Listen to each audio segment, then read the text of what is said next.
if I am applying same amount of force from different direction, ठीक है ना, that material is going to respond to that stress in different ways. What does that mean is, किसी भी चीज जैसे इसके ऊपर मैं फोर्स लगाता हूँ, ठीक है, तो ये कॉम्प्रेस होता है, इस तरफ से फोर्स लगाऊंगा तो it is going to get less compressed possibly.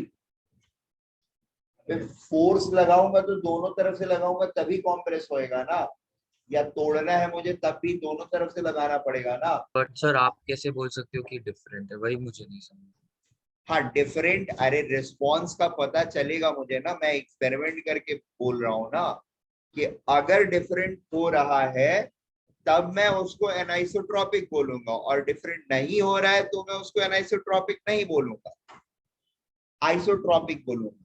Different नहीं होगा इसका मतलब सेम होगा, तो अब वैल्यू कैसे निकालूंगा, वो तो एक्सपेरिमेंट करके ही निकालूंगा, मुझे सपने में थोड़ी आएगा, ठीक है ना।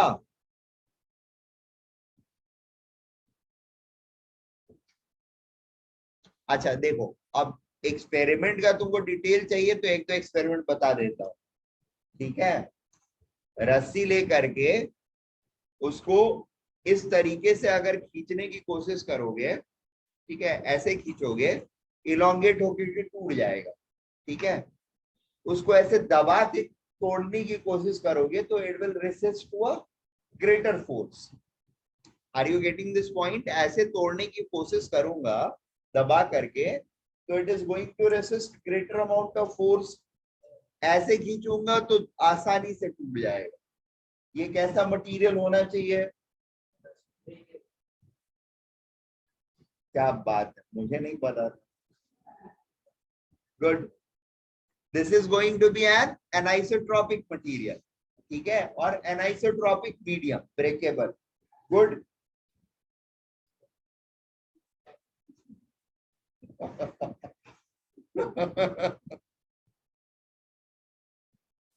हाँ हेलो,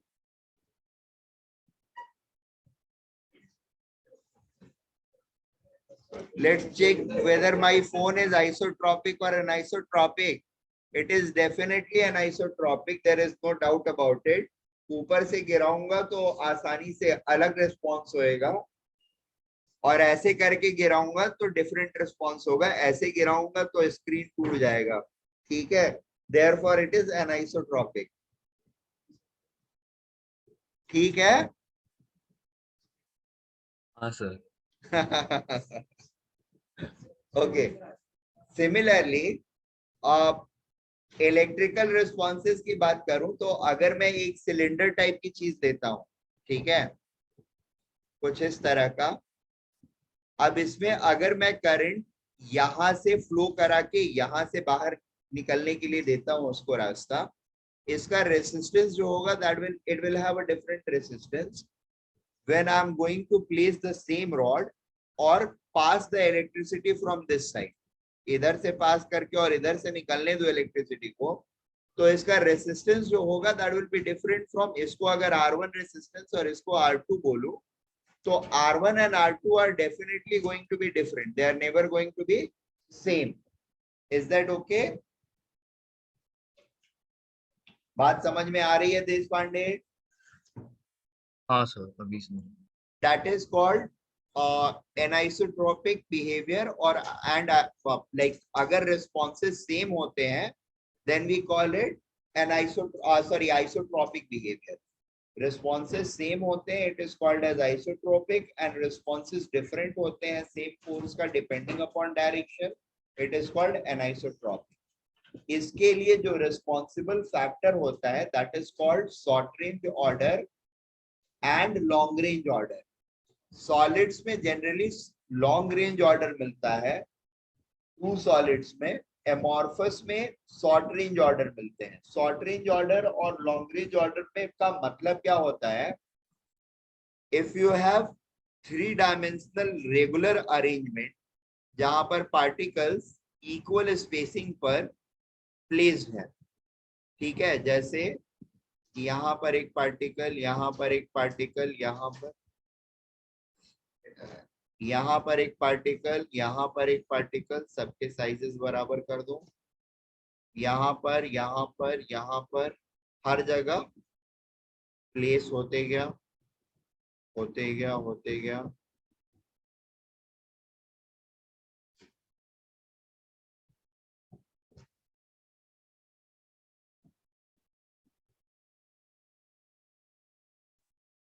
सर हम लोग आप ये क्या बना रहे हो? क्या? आप ये क्या बना रहे हो? लॉन्ग रेंज ऑर्डर और शॉर्ट रेंज ऑर्डर डिस्प्ले कर रहा हूँ। ठहर जाओ 2 मिनट, थोड़ी मेहनत कर लेने दो।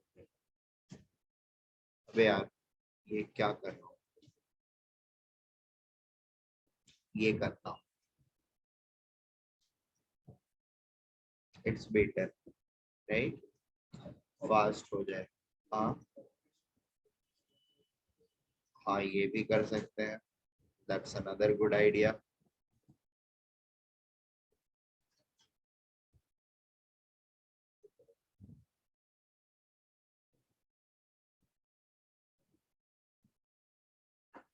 वे, ये क्या आ गया?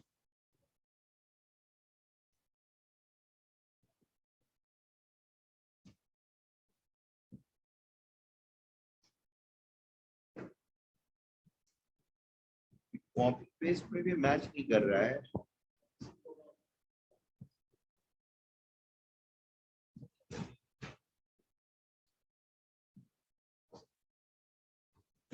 नहीं, ये वर्टिकल हॉरिजॉन्टल, अच्छा छोड़ो, उतने से कोई प्रॉब्लम नहीं होने वाला है, कोई तूफान नहीं आएगा। We can manage this much.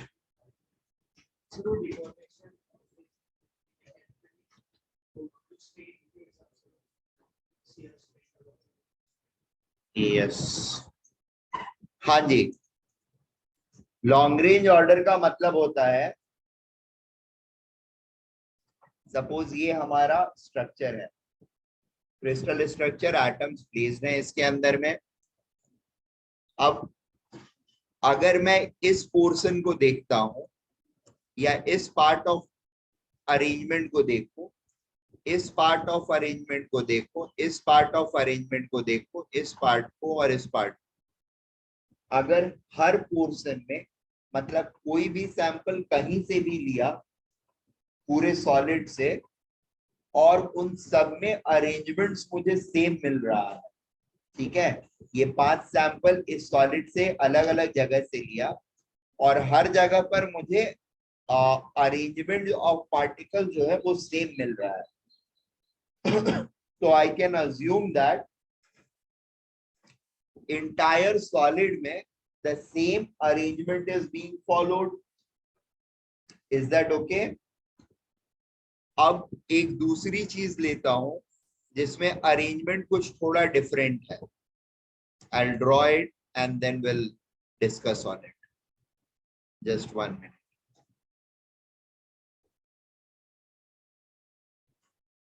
Sir but ये हम लोग अरेंजमेंट किसका दिखा रहे हैं? अबे पार्टिकल का अरेंजमेंट देखोगे ना, और किसका देखोगे? तो ये पूरा एक जो ग्रिड है वो सॉलिड है और ये सब पार्टिकल्स है उसके अंदर। ऑब्वियसली हर सॉलिड पार्टिकल से ही तो बना हुआ रहेगा ना। हाँ।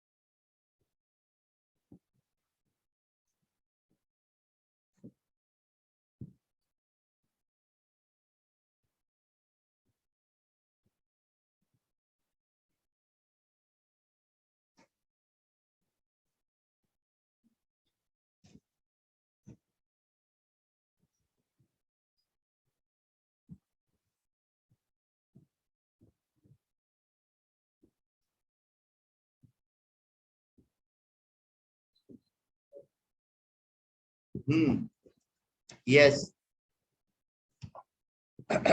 अभी मेरे पास इस टाइप का कोई सॉलिड है, इसके किसी भी एक सेगमेंट को अगर मैं देखने जाता हूं, सपोज इस सेगमेंट को देखूंगा, ठीक है, are my particles arrange regularly, क्या नो, है ना अरेंज, दिख नहीं रहा है क्या?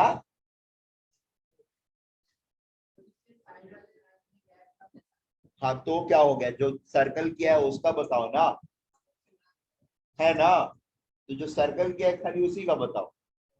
यहाँ पे रेगुलर है, यहाँ पे रेगुलर है, यहाँ पर रेगुलर है, सब जगह रेगुलर है, ठीक है, लेकिन सर्कल 1 की रेगुलरिटी, सर्कल 2 की रेगुलरिटी, सर्कल 3 और सर्कल 4 की रेगुलरिटी सेम है क्या? नहीं है, ठीक है, this is called short range order, ठीक है, अरेंजमेंट होगा, but that arrangement is not going to be replicated for long distances or throughout the bulk, ठीक है, अगर through out the bulk same type का रिप्रेजेंटेशन या सेम टाइप का arrangement अगर रिप्रेजेंट नहीं हो रहा है, same type of arrangement is not replicated throughout the bulk, that is known as short range order. If it is same arrangement is being replicated throughout the bulk, it is termed as long range order. क्या fourth वाला?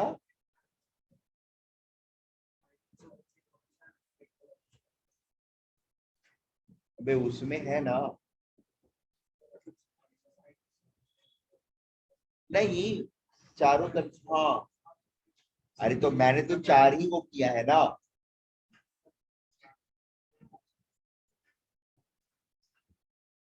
वहां पर हमें regular दिख रहा है, arrangement is regular, ठीक है, मुद्दे की बात ये होती है शॉर्ट रेंज में कि एक लोकेशन के पास में there can be regularity in arrangement, but throughout the bulk that will not be replicated, is that okay?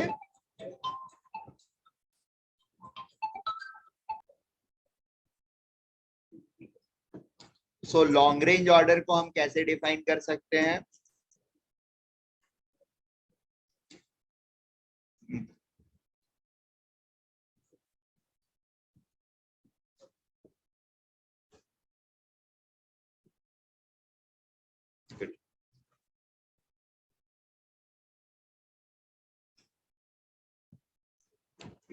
आप लोग भी किताब कॉपी खोल के रखें और थोड़ा सा नोट कर लें, ये डिफरेंस नोट किया हुआ है, इतना जो पता ही होगा हम लोगों को, देख लो।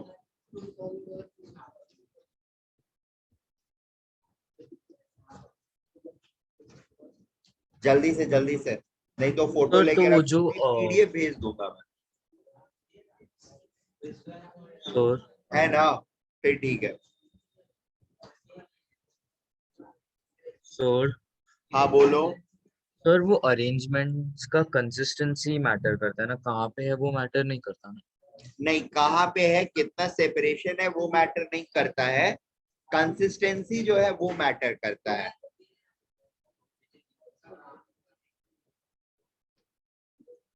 Long range order,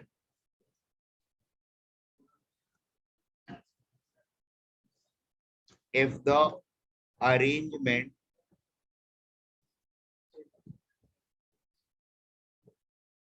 of particles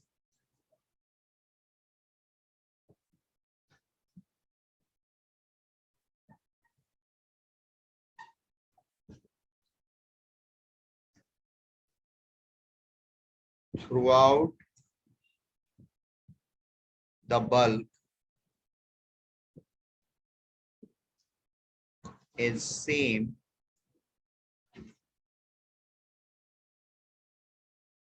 it is termed as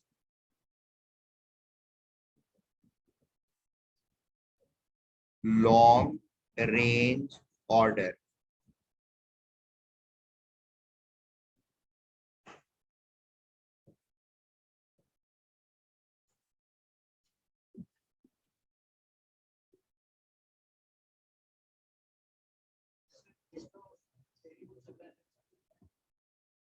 Sort range order.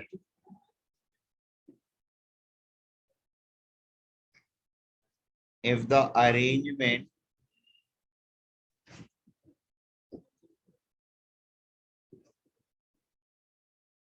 of particles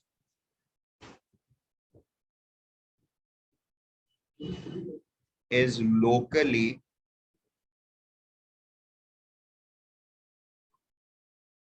coherent but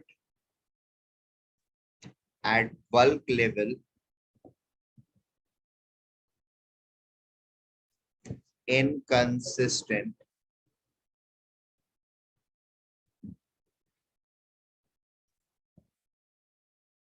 then such arrangements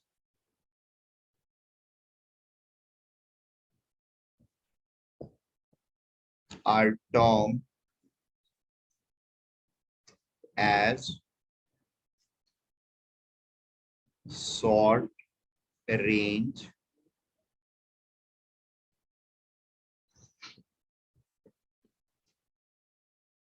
order. ठीक है, isotropic behaviour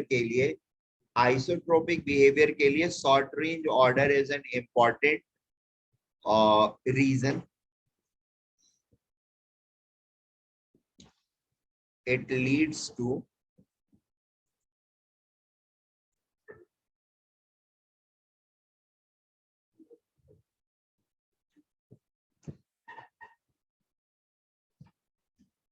directional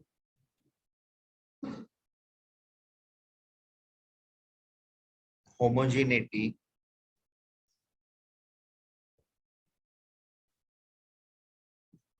that is isotropic behavior.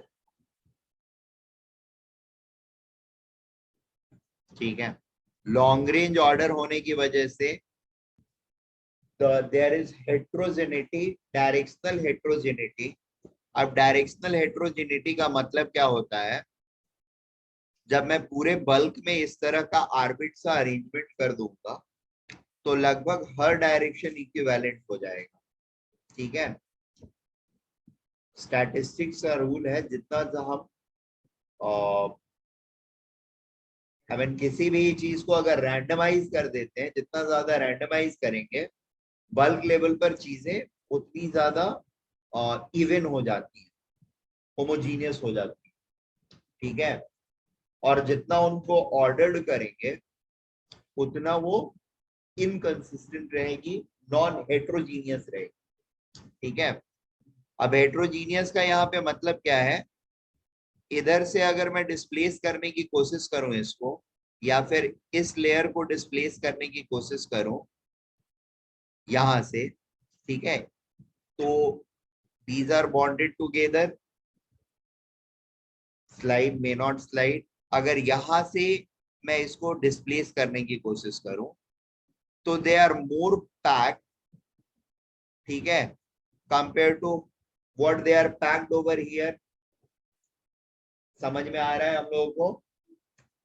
यहां पर होमोजेनिटी हो जाने की वजह से अगर बल्क लेवल पर देखेंगे तो इनकंसिस्टेंसी, लोकल इनकंसिस्टेंसीज की वजह से या लॉन्ग रेंज इनकंसिस्टेंसी की वजह से बल्क लेवल पर होमोजेनिटी आ जाता है. रैंडम अरेंजमेंट होने की वजह से बल्क लेवल पर होमोजेनिटी आ जाता है. हर डायरेक्शन में फोर्स को रेसिस्ट करने वाली एंटिटीज भी रहेंगी और फोर्स को नॉन रिस्पॉन्स करने वाली एंटिटीज भी रहेंगी. मतलब कहीं कहीं पर खाली जगह रहेगा, इजीली स्लाइड कर जाएगा, और कहीं कहीं पर भरा रहेगा तो हर डायरेक्शन में सेम चीज फॉलो होते रहेगा.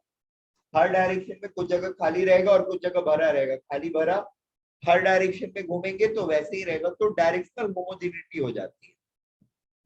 यहाँ पर ऑर्डर्ड होने की वजह से डायरेक्शनल होमोजेनिटी नहीं हो पाती है, यानी इस डायरेक्शन में अलग तरह से चीजें अरेंज्ड है, इस डायरेक्शन में अलग तरीके से चीजें अरेंज्ड है, and that is where your response start very.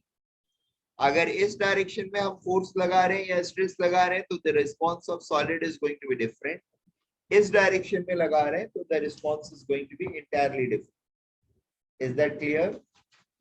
Very good. So end of the day, it comes out to be that it is the uh, regular arrangement of particles that is responsible for uh, like which is actually going to be responsible for various properties of solids. ठीक है, जो भी उसकी properties है उसके लिए mostly उसका regular arrangement जो है that is something which is responsible. ठीक है, सो ये चीजें कंक्लूड करने के बाद हमारा सबसे पहला काम होता है कि हम रेगुलर अरेंजमेंट्स को समझें, right?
Okay, so what do we mean by lattice? 3D arrangement. किसका 3D arrangement? Particles का. Very good.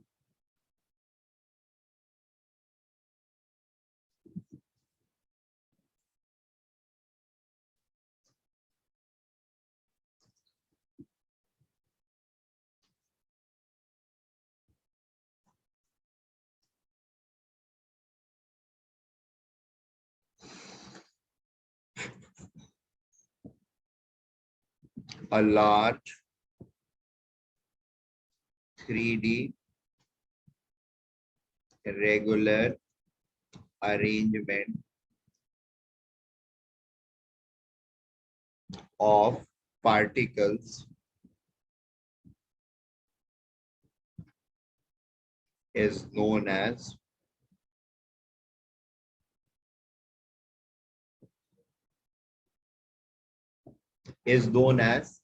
lattice. Lattice has known as lattice. Lattice has two components. One is called motive and other is called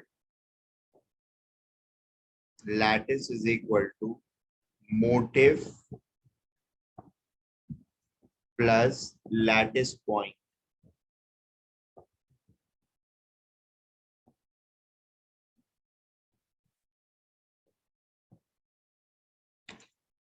Now, what is motive?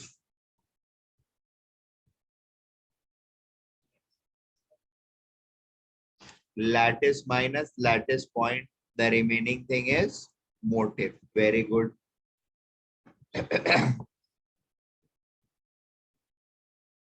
The three-dimensional imaginary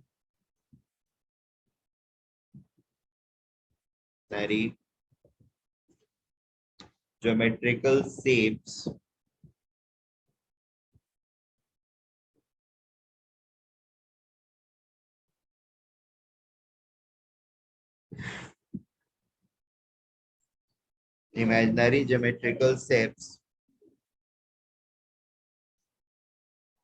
that constitute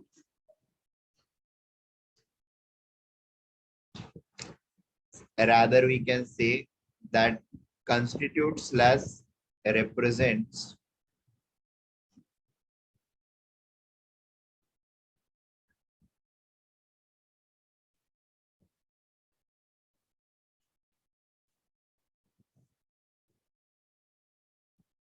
is known as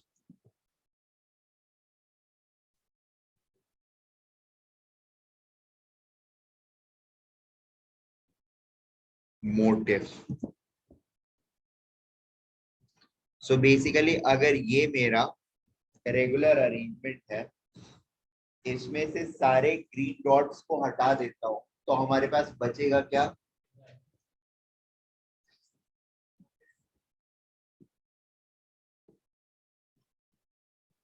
अरे of lines, intersecting lines, जो imaginary है, really में exist नहीं कर रहा है, उनके corners पे वो ग्रीन पार्टिकल्स हमने रखा, तो इट बिकेम लैटिस. अदरवाइज वो सिर्फ इंटरसेक्शन ऑफ लाइंस रहता और जिसपे कुछ भी नहीं रखा हुआ है, और उस वो एक इमेजिनरी स्क्वायर शेप्स क्रिएट कर रहा है, बट रियलिटी में नहीं कर रहा है क्योंकि वहां पे कुछ रखा नहीं हुआ है. That imaginary square shape is your motive. और अगर हमने वहां पर लैटिस पॉइंट्स को डाल दिया, it is going to be termed as lattice. Lattice points क्या होंगे? The particles placed at corners and other relevant positions of the lattice. ठीक है. और at the corners of the motif is known as at the corners of motif and any other relevant positions also हो सकता है, जरूरी नहीं कि हमेशा corners पर ही रहे. ठीक है.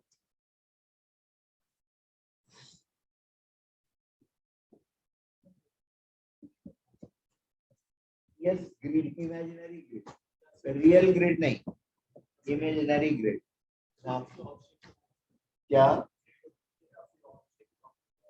हाँ, 3D जो है वो कोई भी 3D नहीं, रेगुलर ग्रिड ही चाहिए वो. हाँ, बकमिंस्टर फुलरिंग भी है, हेक्सागोनल ग्रिड रहता है वो.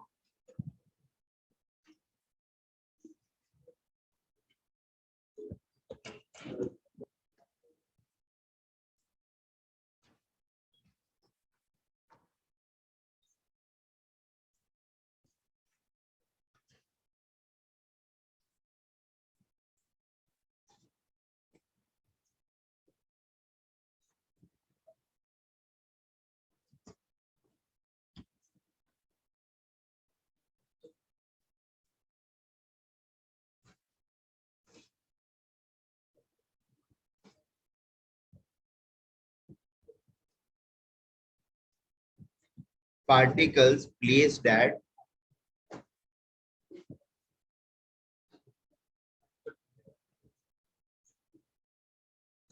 corners and other relevant positions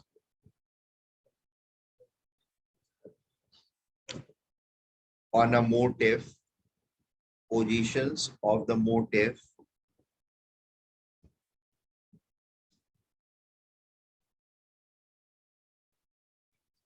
is referred as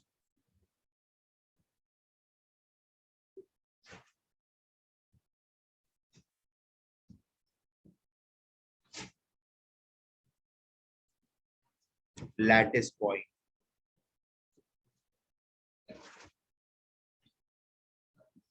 Noted?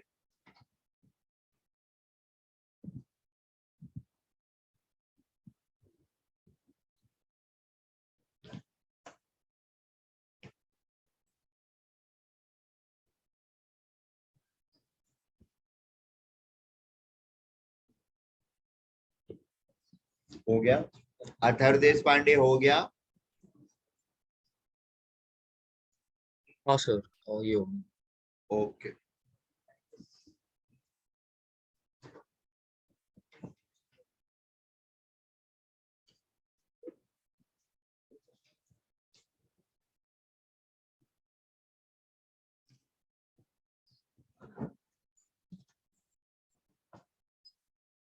Next thing is unit cell.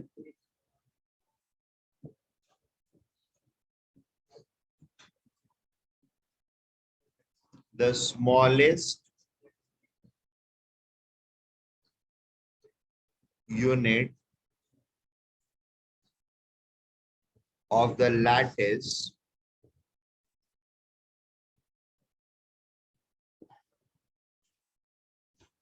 that is when extended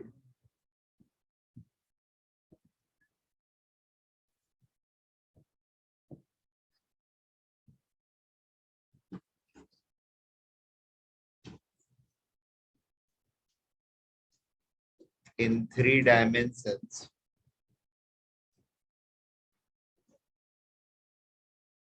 creates the lattice.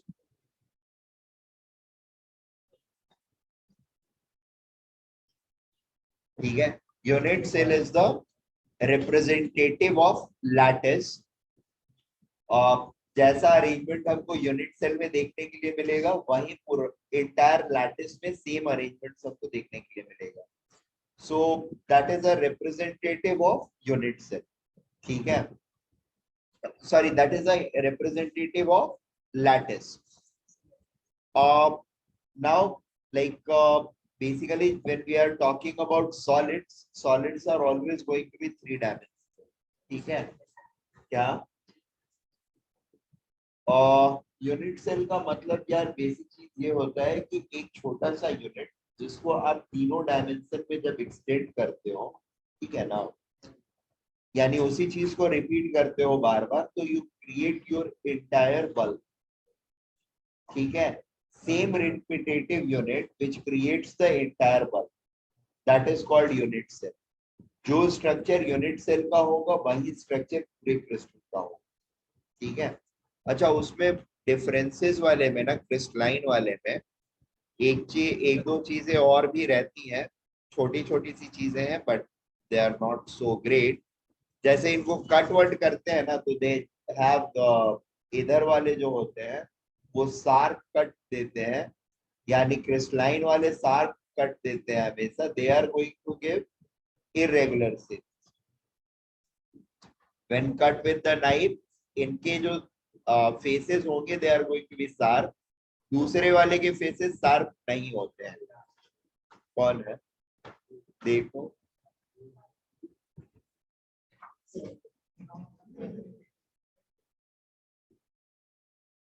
Okay.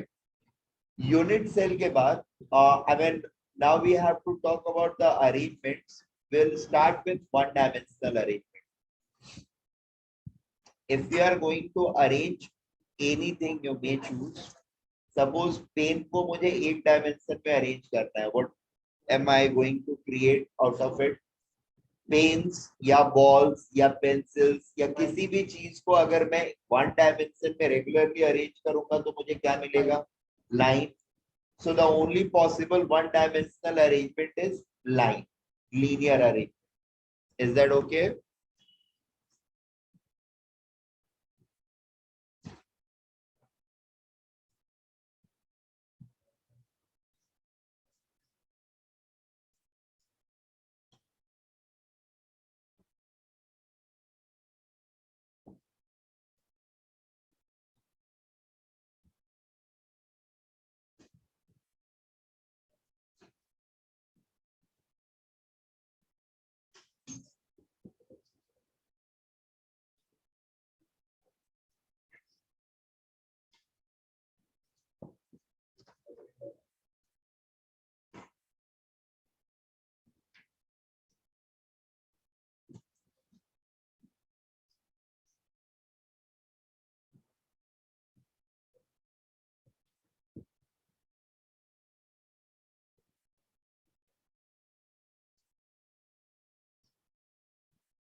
देखो लीनियर अरेंजमेंट्स को उसके बाद में दो सॉरी डिफरेंट तरीके से अरेंज कर सकता हूँ to create two dimensional arrangements.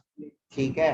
हाँ, प्लेनर अरेंजमेंट में अब लाइन को कैसे कैसे प्लेस कर सकता हूँ. एक तरीका तो प्लेस करने का वो है जो मैंने पिछले पेज पर किया. ठीक है. एक लाइन को नीचे नीचे, दूसरा लाइन दूसरे के नीचे, तीसरा तीसरे के नीचे, चौथा प्लेस कर दिया. ठीक है. And if my particles or if my particles are of same size, all the particles are of the same size, so that is going to create a square lattice. ठीक है. तो पहला लैटिस जो हमारे पास रहता है वो होता है square lattice.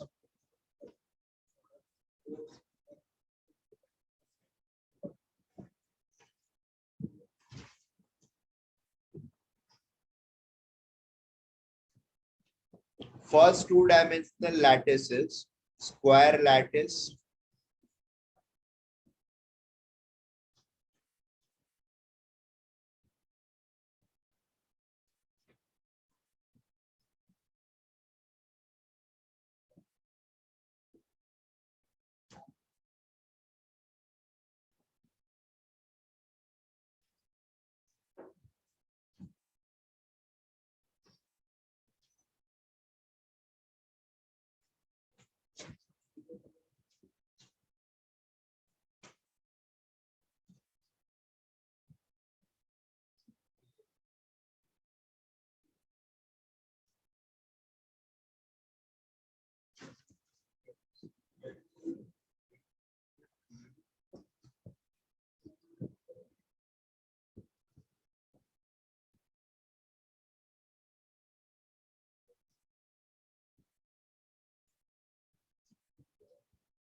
Okay, so this one is a square lattice.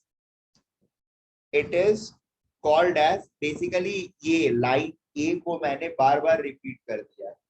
ठीक है. That is what I have done. So this is generally called as AA arrangement. ठीक है. स्क्वायर लैटिस कैसे बनेगा?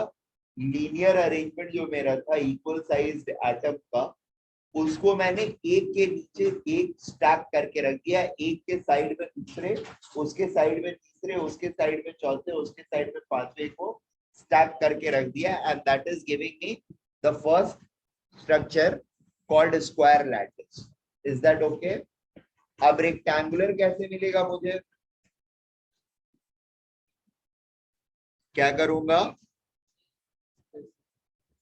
एक एक को निकाल नहीं दूंगा, एक एक को दूसरे वाले रो से थोड़ा दूर कर दो, निकाल दो. गुड. हाँ ठीक है, निकाल दिया.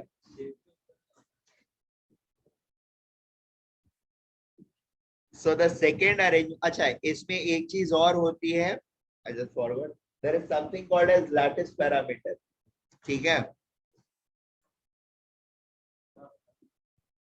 सो लैटिस पैरामीटर के लिए will do a drawing, small drawing.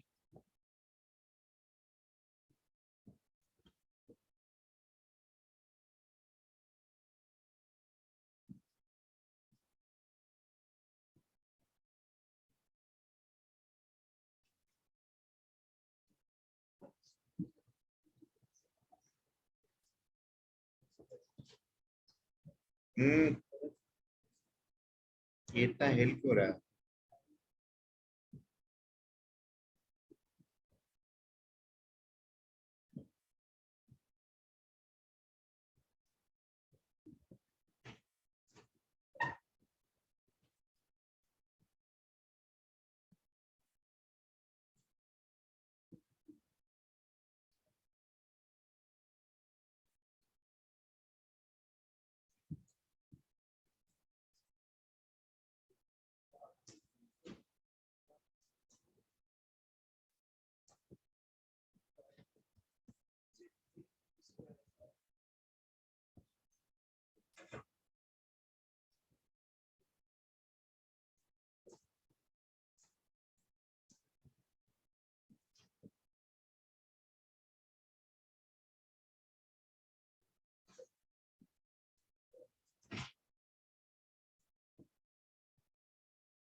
ठीक है, एक्स वाई जेड एक्सिस हो गया. इसके अलोंग जो होता है that is called side A, this is called side B, and this is called side C. A और बी के बीच की जो एंगल होती है that is called gamma. A और सी के बीच का angle is called beta, and B and C के बीच का angle is called alpha. B and C के बीच का angle is called alpha, A और सी के बीच का angle beta, and A and B के बीच का एंगल गामा. याद रहेगा? गुड. तो 3 3 6 लैटिस पैरामीटर 3 डायमेंशन में रहते हैं. 2 डायमेंशन में मुझे कितने मिनिमम लैटिस पैरामीटर्स चाहिए होंगे? हाँ, इसमें 6 हैं, alpha beta gamma A B C, 6 parameters चाहिए. तो 2 डायमेंशनल लैटिस को यूनिकली डिस्क्राइब करने के लिए कितने चाहिए होंगे?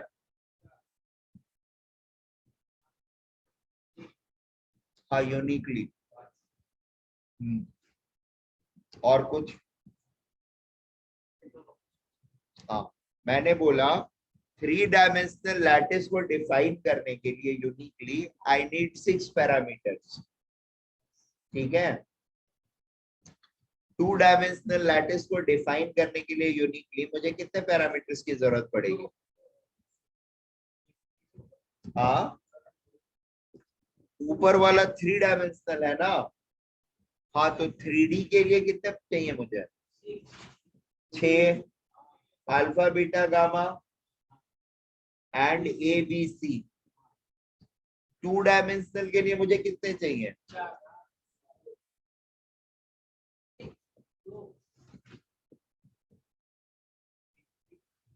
क्यों?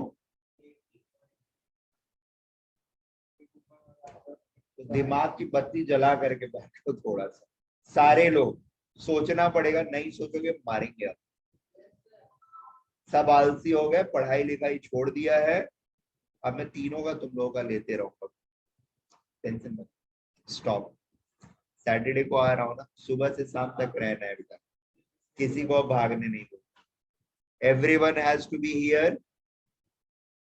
शनिवार को खाना पीना लेकर के आओ, यहीं पर बैठेंगे। खाने के लिए दे रहा हूँ ना। हाँ, तो क्या रो रहा है? बोला तो खाना पीना लेके आओ। सो 2 डायमेंशनल लैटिस के लिए I need 3 unique parameters. 3 unique parameters. They are 2 dimensions A and B, and one angle between A and B, that is gamma angle.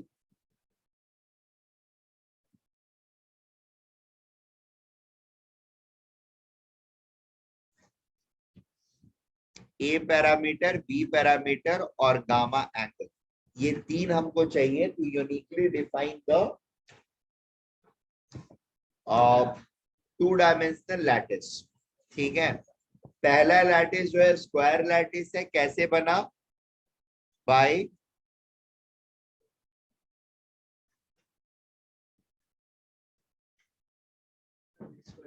A type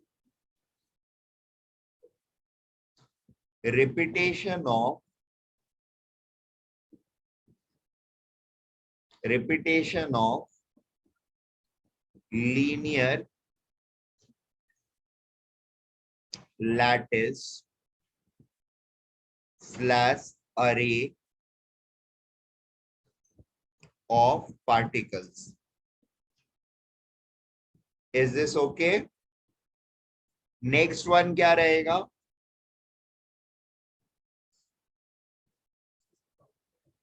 क्या टॉपिक क्या रहेगा? मतलब we require 3 unique parameters to define 2D lattice.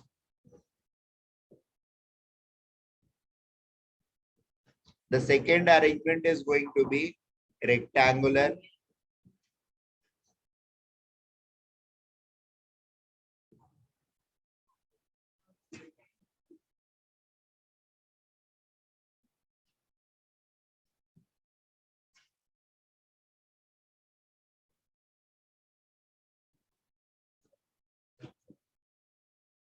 Lattice कैसे बनेगा? क्या होगा? दोनों के बीच का गैप बढ़ जाएगा, so probably it is going to be again linear, but one row is going to be placed little farther from the other, so this is going to form a rectangular lattice.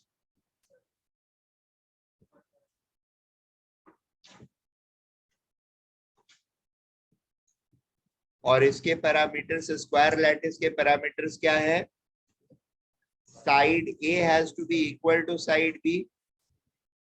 Square lattice में A has to be equal to B and gamma has to be 90 degree. Second वाले में क्या है? A not equal to B and gamma equal to 90 degree.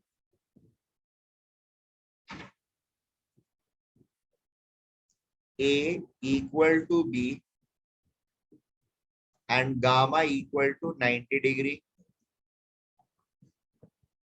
यहाँ पर A not equal to B and gamma equal to 90 degree.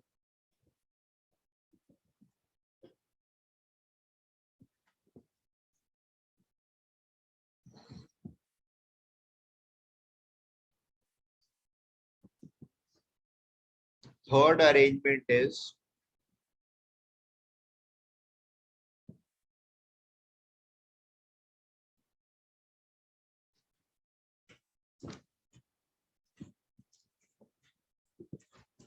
Oblique lattice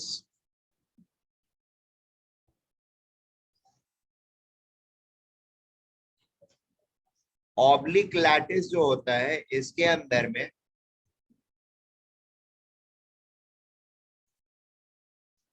there will now be a displacement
gamma not equal to 90 degree. The fourth one is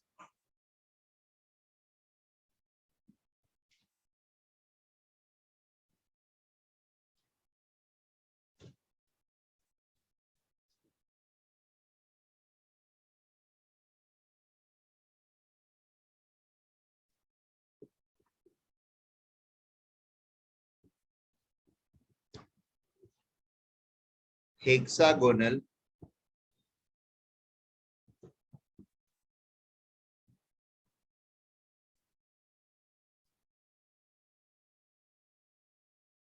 lattice. इसके अंदर में बाकी सारी चीजें same रहती हैं, अल्फा और ए और बी बराबर हो जाएंगे एंड गामा जो होगा 120 डिग्री हो जाएगा। देखने में ये ऐसा ही दिखता है बट होता एग्जैक्टली नहीं है। हाँ नहीं, गायब नहीं होगा, रहेगा, यही रहेगा, एग्जैक्टली यही रहता है। The only thing is this side will become, actually this side, ये वाला साइड इसके बराबर हो जाता है और ये एंगल 120 डिग्री रहता है। सो अरेंजमेंट अगर हम बनाने जाएंगे तो हम उसी तरीके से बनाएंगे इसको भी, ठीक है। There is no other way to design it.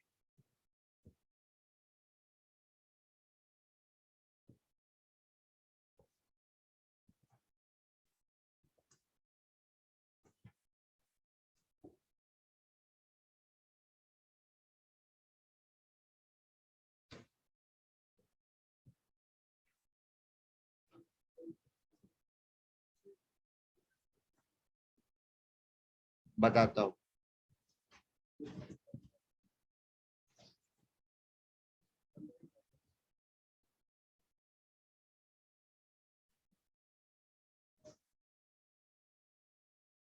क्या हो गया तुम लोगों को?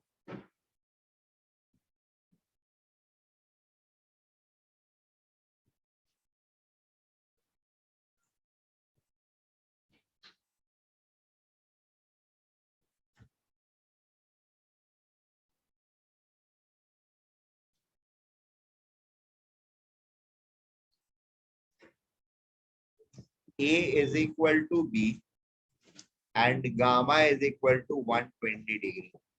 ठीक है, यही इन दोनों में डिफरेंस होता है, देखने में नहीं लग रहा है क्योंकि ड्रॉ मैंने एक ही तरीके से कर लिया है। ठीक है, वो स्क्वायर ही पड़ा हुआ है, उसी के डायगोनल पे डाल दिया है इसकी वजह से, बट अदरवाइज ये बी जो है ये थोड़ा सा और आगे की तरफ डिस्प्लेस रहेगा, सो दैट ए और बी का साइज एग्जैक्टली बराबर हो जाए and the angle becomes 120 degree. बनेगा वो स्लाइड डिस्प्लेसमेंट से। ए बी अरेंजमेंट इसको बोलते हैं, this is called A B arrangement. A B, ये दोनों ए बी अरेंजमेंट से बनता है।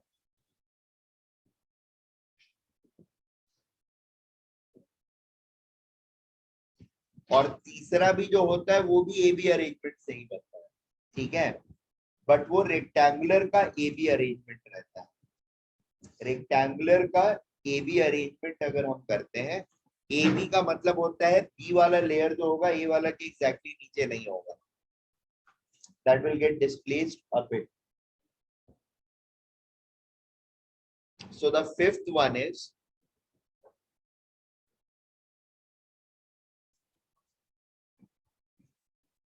क्या, कहाँ पे, ऊपर वाला, ऊपर वाले दोनों ए अरेंजमेंट्स है। ठीक है, only the spacing between A arrangement is differing. कौन सा, ये दोनों ए बी अरेंजमेंट्स है। ठीक है, पहला वाला लेयर से दूसरा वाला लेयर लैटरली डिस्प्लेस्ड है। Third one is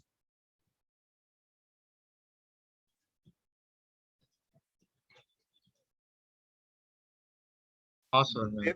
the fifth one is that's called ये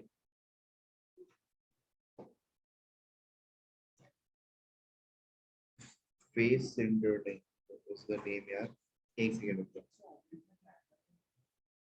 क्या, rectangular centered में the arrangements are simply like this.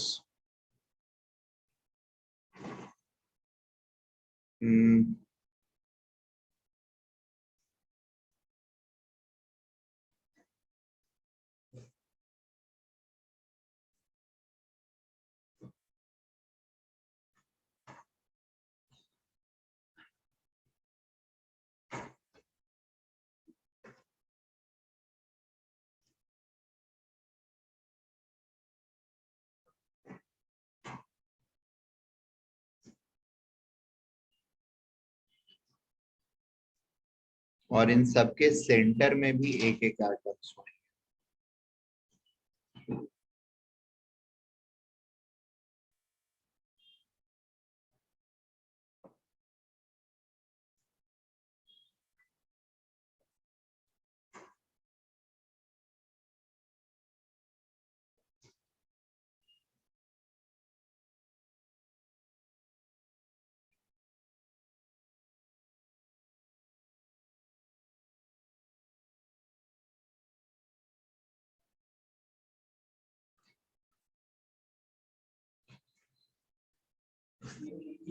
क्या, हाँ, इसमें a is not equal to b and gamma is equal to 90 degree.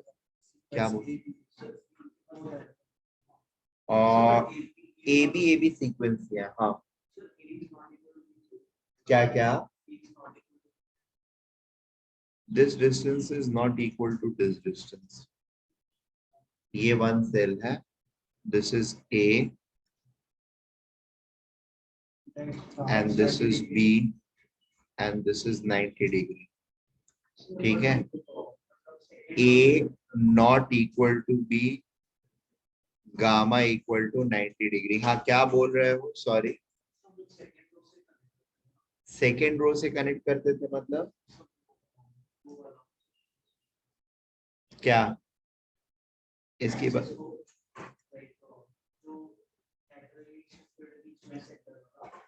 ये इसकी बात कर रहे हो। सो किसको कनेक्ट करें, इसको कनेक्ट करने के लिए ऐसे, नहीं, this is not the cell, the cell is this point is lying in between.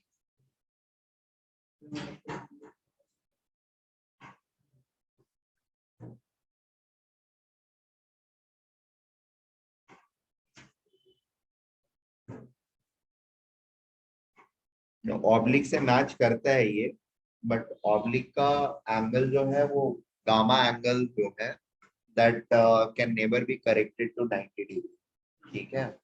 इसमें ये करेक्शन अगर हम शिफ्ट करते हैं अपने एक्सिस को थोड़ा सा, इसके बदले इसको चूज करते हैं, तो दिस विल बिकम 90 डिग्री, ठीक है।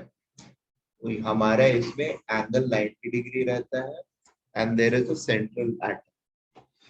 अच्छा, इसको लिया क्यों गया है, इसी को क्यों पढ़ा रहे हैं?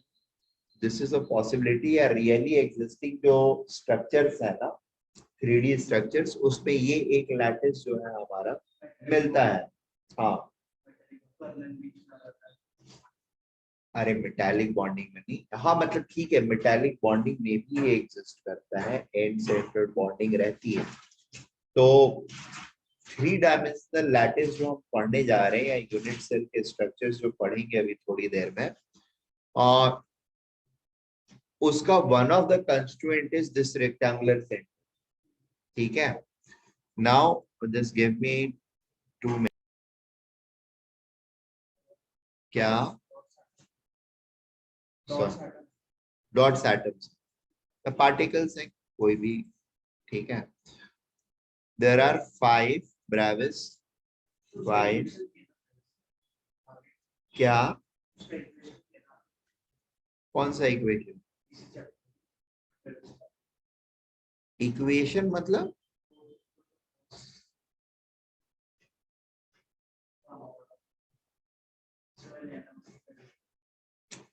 वो तो एरिया ऑफ बेस, वॉल्यूम निकालने के लिए।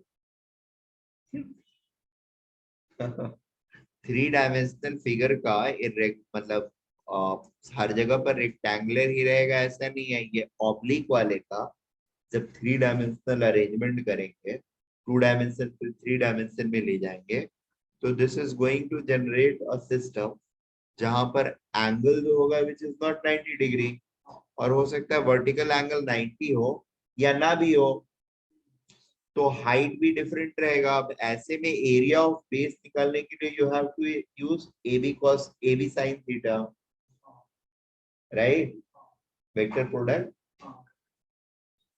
ठीक है। सो वो वहां से आ रहा है। कौन सा नोट करना है? 5 ब्रेविस लैटिस,